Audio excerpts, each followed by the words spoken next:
찬송가 299장을 함께 찬송하시겠습니다. 찬송가 299장입니다.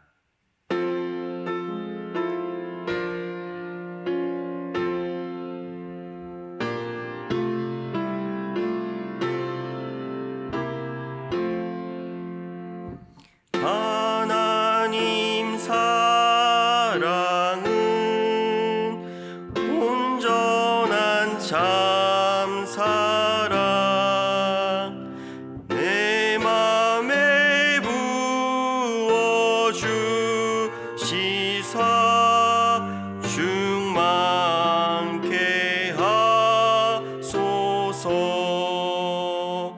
내 주님 참 사랑 햇빛과 같으니 그 사랑 내게 비추사 뜨겁게 하소서. 그 사랑 앞에는 풍파도 그치며 어두움만 노안하니 그 힘이 크도다. 하나님 사랑은 온전한 참 사랑 내 맘과 영에 채우사 새 힘을 주소서.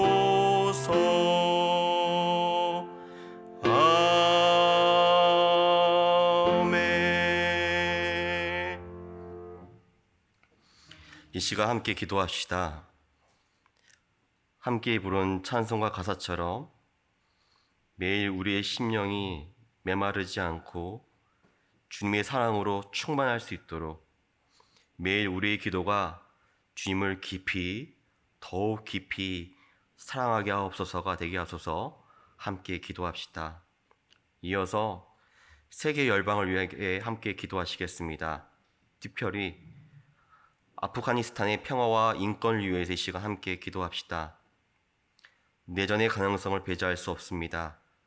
더 이상 무고한 피가 흐르지 않도록, 그리고 특별히 여자들과 아이들의 인권을 보호해 주시옵소서. 함께 기도합시다. 마지막으로 이 나라와 한국교회를 위해 기도합시다. 코로나19 상황이 좀처럼 나아지지 않고 있습니다. 코로나로 인해서 이 나라 경제가, 특히 소상공인들이 심한 어려움에 처해 있습니다. 빈부의 격차가 양극화되고 있습니다. 코로나19가 속히 종식될 수 있도록, 그리고 코로나로 인해서 위기에 처한 한국교회가 다시 한번 회복과 부흥의 길을 찾을 수 있도록 기도합시다. 마지막으로 수능이 100일도 안 남은 우리 수험생들을 위해 함께 중보합시다. 지치지 않는 에너지와 포기하지 않는 불굴의 정신으로 끝까지 완주할 수 있도록 힘과 은혜를 주시기를 이 시간 하나님께 간절히 기도하시겠습니다.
하나님께서 우리에게 주신 말씀은 마태복음 14장 13절에서 16절까지 말씀입니다. 신약 23쪽입니다.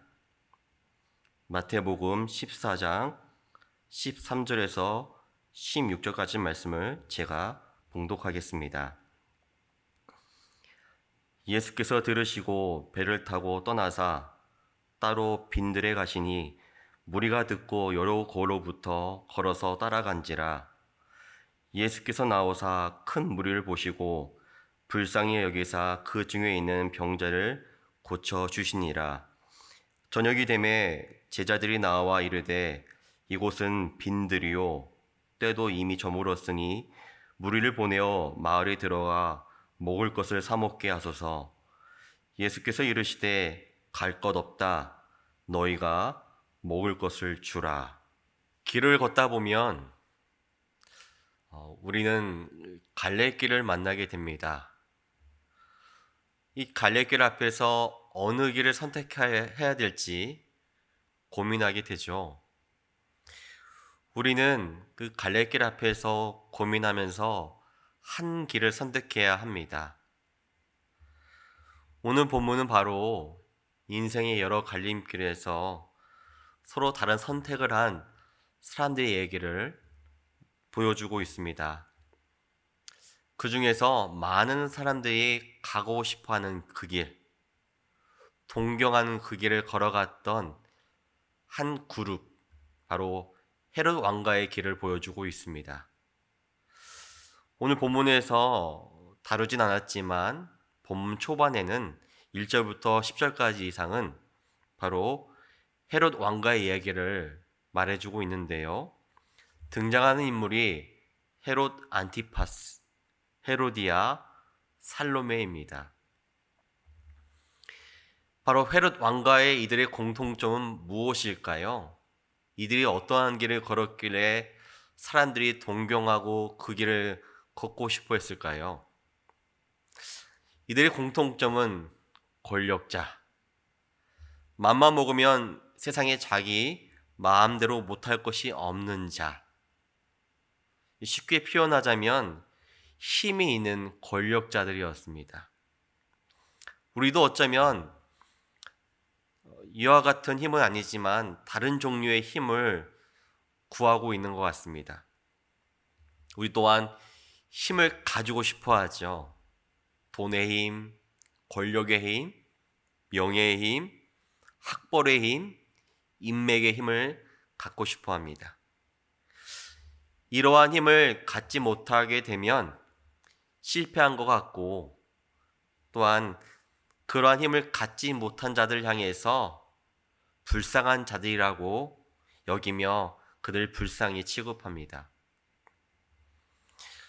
헤롯 왕가의 사람들은 힘없이 권력의 칼날 앞에서 죽어간 세례 요한을 다루고 있습니다. 그들은 아마 이렇게 생각했을 것입니다. 자신의 권력의 칼날 앞에서 세례 요한의 목이 잘렸을 때 비웃으면서 힘없는 자들의 죽음을 아마 조롱하며 비웃었겠죠. 그 모습을 지켜보고 있던 세례 요한의 제자들조차 자신의 스승의 죽음을 불쌍하게 여겼을 것입니다. 요한의 제자들은 자신의 스승의 장사를 지내고 슬픈 마음으로 예수님께 이 소식을 알려드립니다. 예수님은 이에 대해 다음과 같이 반응하시는데요.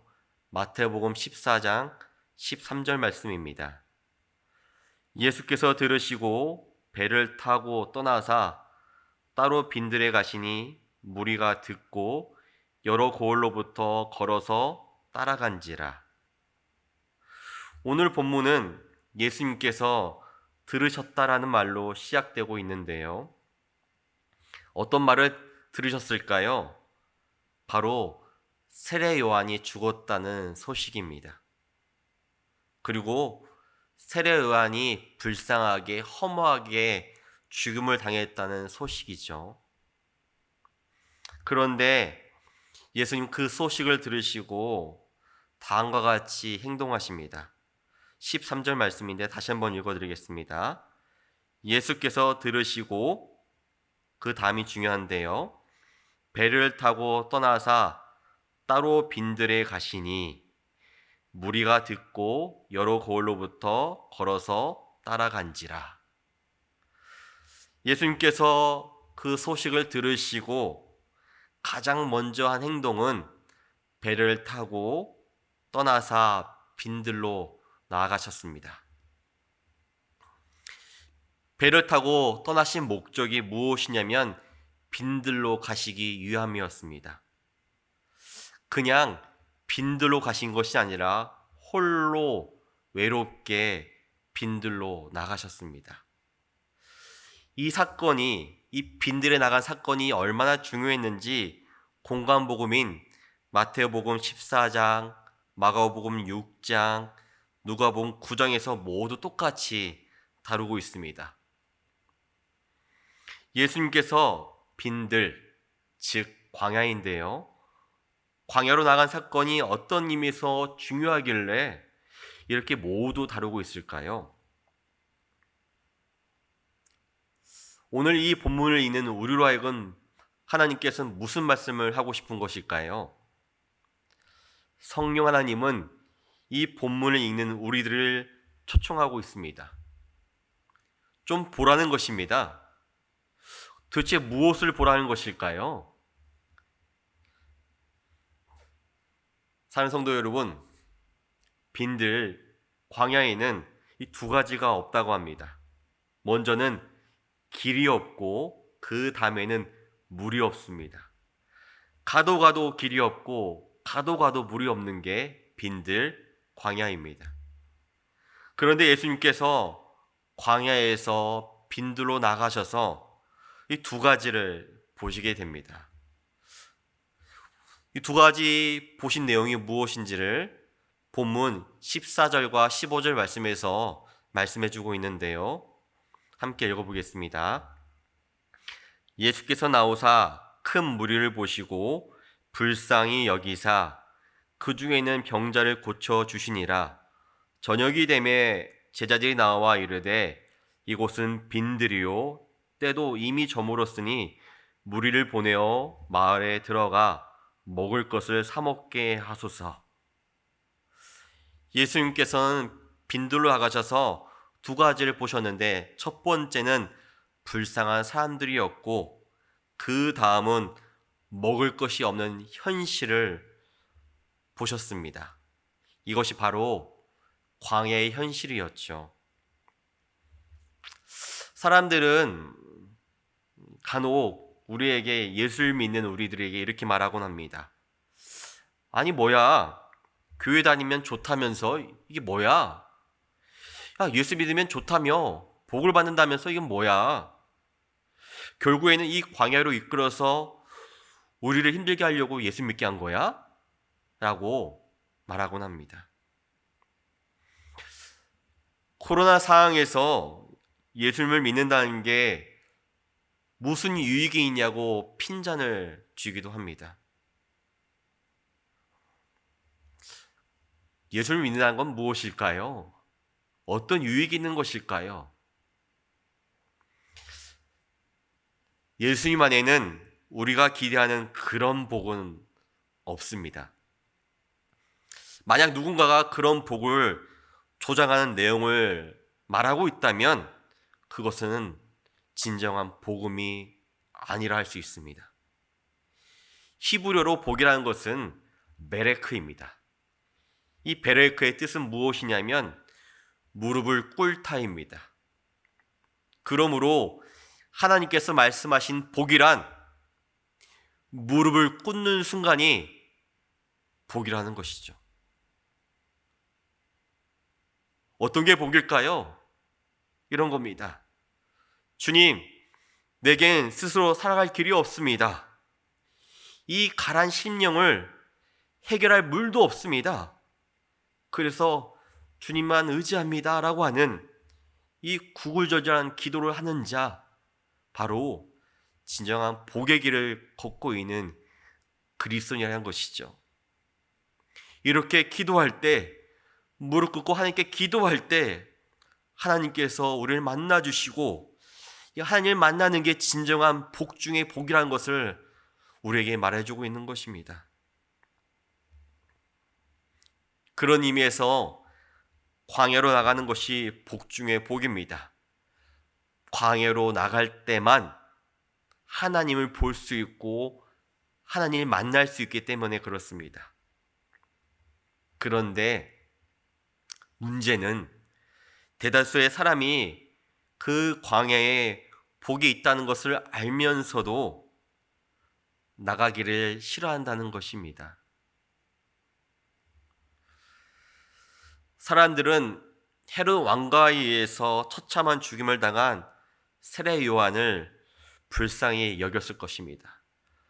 찌찌 저렇게 복음을 전하면 뭐해? 결국에는 세상 권력의 칼날 앞에서 저렇게 비참하게 죽는데 참 불쌍한 사람이야. 도대체 하나님 믿는 게 무슨 의미가 있어? 분명히 그렇게 조롱했을 것입니다. 바로 세례 요한이 불쌍하다는 그 소식이 그 예수님의 귀에 들렸습니다. 예수님은 그 소문을 들으셨죠. 그 소문을 들으시고 빈들 광야로 나가셨습니다. 왜 나가셨을까요? 그리고 거기서 불쌍한 자들을 찾으셨습니다. 아마 예수님은 그 소문에 대해서 이렇게 말하고 싶었던 것 같습니다. 야, 너희들 보기에 세례 요한이 불쌍한 것 같으냐? 내가 보기에는 모든 것을 가졌다고 하는 그들, 그리고 세례 요한을 불쌍히 여기는 너희들이 참 불쌍하다. 불쌍한 영혼이라는 것은 모든 것을 가져도 예수가 없는 허무한 영혼들을 의미한다. 사랑하는 성도 여러분, 그러므로 세례 요한은 불쌍한 자가 아니요 모든 것을 가진 행복한 자였습니다. 이것이 우리가 이해할 수 없는 복음의 역설이죠. 예수님을 만나기 위해서는 내가 가진 모든 것을 잃어버릴 수도 있기 때문입니다. 내가 아무리 예수님을 잘 믿어도 그것이 실패요 절망이라 평가받을 수도 있기 때문에 그렇습니다.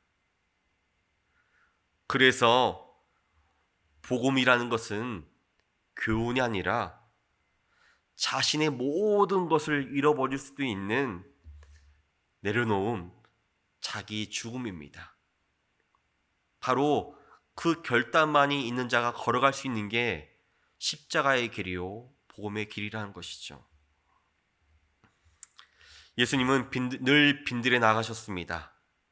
그리고 광야로 나온 자들을 보시고 가슴 아파하시면서 같이 호흡하셨습니다. 세상에는 실패한 자들처럼 보이는 그들을 향해서 함께 우셨고 함께 동거하셨습니다. 왜 그러셨을까요?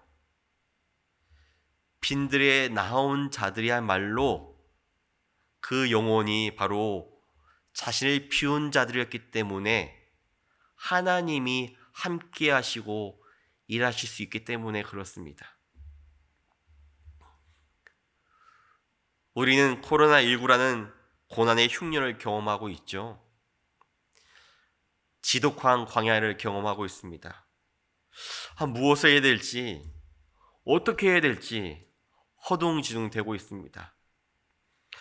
대면 예배를 드리지 못하는 교회 상황은 마치 세례 요한이 세상의 권력의 칼날 앞에서 죽임을 당한 것처럼 똑같은 아픔을 우리는 경험하고 있습니다. 우리는 어떻게 해야 될까요? 아니, 코로나 상황에서 예수님을 믿는 이 그리스도인이 산다는 것은 어떤 것을 의미하는 것일까요?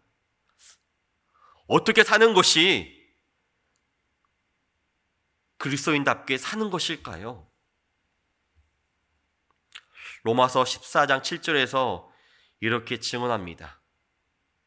우리 중에 누구든지 자기를 위해 사는 자가 없고,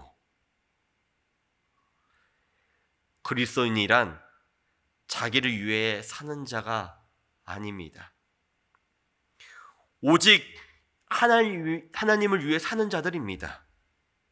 나의 모든 에너지를 주님을 위해 쓰는 자들입니다. 그게 나에게는 실패요, 절망이라 평가받을지라도 말입니다. 예수님은 사도행전 1장 8절에서 이렇게 말씀하십니다. 너희는 내 증인이 될지라. 바로 이러한 삶을 살아가는 그리스도를 향해서 너희는 나의 증인이다 말씀하십니다. 그렇다면 증인된 우리는 무엇을 증언해야 될까요? 무엇을 사람들에게 보여줘야 할까요? 우리는 이 세상 사람들에게 코로나19 상황 속에서 무엇을 증언해야 되겠습니까? 바로 예수님처럼 빈들로 나가야 합니다. 두 손 두 팔 벌리고 주여 난 답이 없습니다. 내가 어느 교로 가야 할지 모르겠고 내 가란 심령을 채울 물도 없습니다. 주여 내 발에서 신을 벗습니다. 고백하면 그때 하나님이 우리를 불쌍히 여기시고 바로 그 순간 하나님의 진정한 임재를 경험하게 되죠. 사는 성도 여러분, 내가 죽어야만 죽어가는 사람들의 영혼이 비로소 불쌍히 그리고 가슴 아프게 그 영혼을 바라보게 됩니다. 내가 아파봐야만 아픈 사람의 마음에 공감할 수 있게 됩니다. 바로 여기에 우리의 사명이 있는 것이죠. 오늘 본문 마지막 절 16절에 예수님께서 이렇게 우리에게 말씀하십니다. 예수께서 이르시되 갈 것 없다. 너희가 먹을 것을 주라. 우리가 이 세상에 줘야 될 생명의 양식은 우리 영혼을 불쌍히 여기는 그 예수님의 마음을 함께 나눠주는 것입니다. 왜 하나님께서 우리를 이 땅에 남겨두셨을까요? 단지 우리가 구원받고 거룩해지기 위함일까요? 그렇지 않습니다. 주님께서 우리를 주의 뜻대로 마음껏 사용하시기 위함입니다. 진심으로 주님을 위해서 찢겨진 빵과 부어지는 포도주가 되어야 합니다.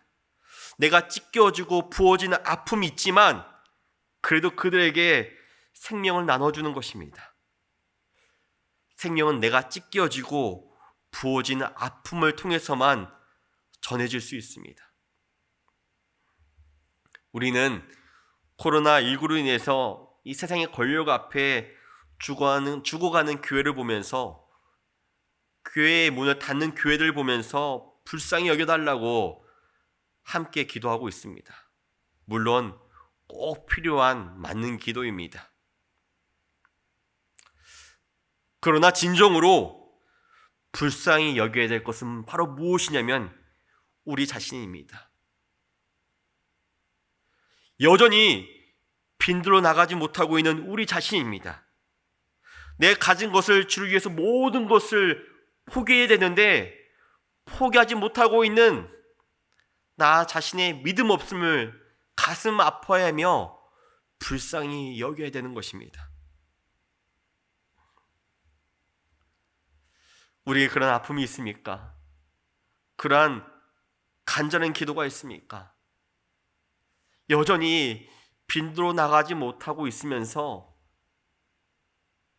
여전히 하나님께 진실된 기도를 하지 못하고 있는 우리의 믿음 없음 때문에 우리는 가슴 아파하며 기도하고 있습니까? 우리의 사명은 빈들로 나아가는 것입니다. 그리고 혹 빈들로 나가면서 여러 가지 핍박과 멸시를 당할지라도 그거에 대해서 괴로워하지 않고 오히려 묵묵히 그 길을 걸어가는 것입니다. 혹 한국교회가 핍박과 멸시를 당하고 있다고 생각하십니까? 그리고 여전히 신앙생활하면서 믿음 때문에 핍박과 멸시를 당하고 계십니까? 염려하지 마십시오. 그 길이 맞는 길이고 잘 가고 있는 것입니다. 세상은 헤롯 일당이 이겼다고 생각했습니다. 세례요한이 허무하게 죽었다고 세례요한을 불쌍히 여겼습니다. 그러나 예수님은 다르게 생각하셨습니다. 십자가의 길이 세상이 볼 때 미련한 길이요 실패의 길입니다. 그러나 십자가의 길은 하나님 보시기에는 승리의 길이요 생명의 길입니다. 그러니 이 시간 오직 주님만 바라보고 힘차게 걸어가시기 바랍니다. 예수님께서 세례 요한이 죽었다는 가슴 아픈 소식을 들었고 그 소식을 듣고 나서 빈들로 나가셨습니다. 그리고 하나님께 기도했죠. 진정한 불쌍한 영혼이 누군지를 주님은 알고 계셨습니다. 우리 함께 빈들로 나갑시다. 여전히 내가 가지고 있는 모든 것을 포기하지 못하고 있다면 우린 빈들로 나갈 수가 없게 되겠죠. 이 시간 나의 모든 삶을 하나님께 전부 맡기면서 빈들로 나가는 그러한 영혼이 되었으면 좋겠습니다. 마지막으로 고린도후서 6장 9절과 10절 말씀을 읽으며 말씀을 맺고자 합니다. 무명한 자 같으나 유명한 자요 죽은 자 같으나 보라 우리가 살아있고 징계를 받는 자 같으나 죽임을 당하지 아니하고 근심하는 자 같으나 항상 기뻐하고 가난한 자 같으나 많은 사람을 부유하게 하고 아무것도 없는 자 같으나 모든 것을 가진 자로다. 아멘. 이 복음의 신비가 오늘 우리 삶 속으로 성육화되길 간절히 기도합니다. 기도하시겠습니다. 하나님,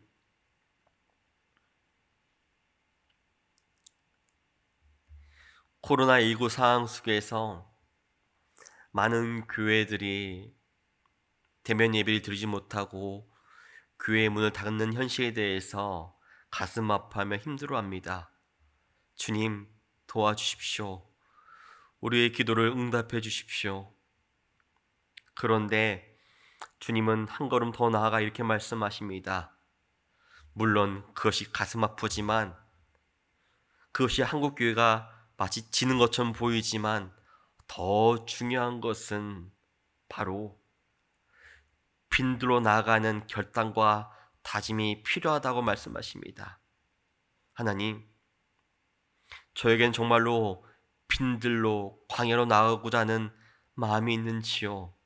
우리 승립교회가 우리 한국교회가 풍요로움을 제쳐두고 진정으로 빈들로 나아가고자 하는 영성이 있는지 생각해 보게 됩니다. 하나님, 예수님께서 빈들로 나가신 것처럼 저희 모두가 빈들로 나아가서 세상에 처한 불쌍한 영혼들을 바라볼 수 있는 거룩한 교회가 되게 하시고 거룩한 성도가 되게 도와주십시오.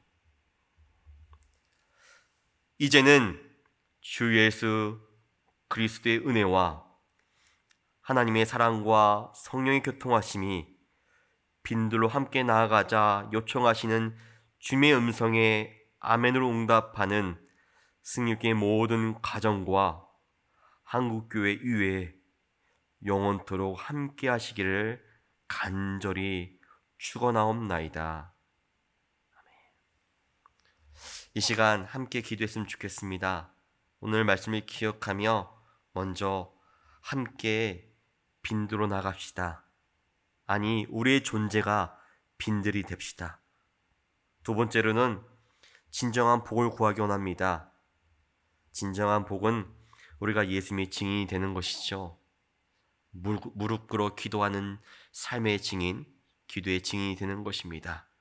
마지막으로 우리의 찢겨진 빵과 부어주는 포도주를 나눠주는 우리 거룩한 성도가 되길 바랍니다.